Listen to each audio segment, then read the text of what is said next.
So yun, may mga pahabol order tayo. Kanina nag-deliver tayo. Yung mga pinag-deliveran natin ng mga chicharon tsaka ng tuyo, nagustuhan nila. So ngayon, kukuha ulit tayo. So sabi pa ng isa, ang sarap daw ng tuyo. Hindi daw ganun kaalat. Tapos sabi pang ganito, mukha lang siyang pangit tingnan pero masarap daw. Biruin niyo yun.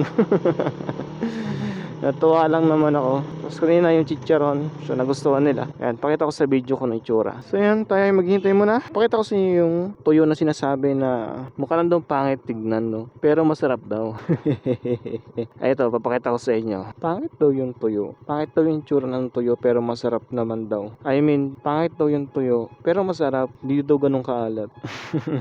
So, wait lang natin. Papakita ko sa inyo, no? Yung sinasabi nung pinag-deliveran natin kanina. Pati yung chicharon na may laman, yung gustong gusto din nila. Ako di pa ako nakakatikim pero syempre uunahin natin yung kita bago tumikim, kaya tsaka na tayo. Ang mahalaga makaipon muna. Pero sabi naman nila masarap daw, kaya ito, nagpahabol ulit sila ng order nila. Order pa daw sila. So ngayon gusto nila, ngayon din kaagad na araw, sinabi namin sa linggo na, kasi nag-iipon orders kami, then yung kinikita para may panggas. Kapag kasi mag-deliver ng ganon, pahabol, another lakad na naman. So yung sinabi na namin kapag deliver ngayon may additional gas, kaya sa Sabado na lang, kasi nagpapaipon order nga, para maisabay na lahat, para isang lakaran na lang. So ito yung mga tuyo, tsaka ito yung chicharon may laman. Tapos ito yung sinasabi nila na tuyo na